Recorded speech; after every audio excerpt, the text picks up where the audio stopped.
একটা ছাগলের পালকে আমি দেখলাম 100-150 ছাগল হবে, শুধু একটা ছাগলকে একজনের সামনে ধরে নিয়ে যাচ্ছে,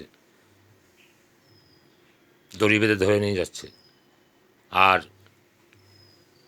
বাদবাকি ছাগল সব ওর পিছে পিছে হাঁটছে, সব খোলা, গলায় কোনো দড়ি নেই, কোনো রকম বাঁধন নেই, সব খোলা। একটা ছাগলকে অনুসরণ করছে, আর মানুষ মানুষকে অনুসরণ করে না। একটা লোক যদি সোজা পথে যায়, আর একটা লোক ওকে দেখে সোজা পথে যাবে না, ব্যাকা পথে যাবে। ব্যাকা পথে গিয়ে গোল বাঁধিয়ে হট্টগোল করে কালঘাম ছুটে তারপর চলে আসবে। কেউ কাউকে অনুসরণ করে না। অনুসরণ না করলে পর কি করে ধর্মটা বাড়বে?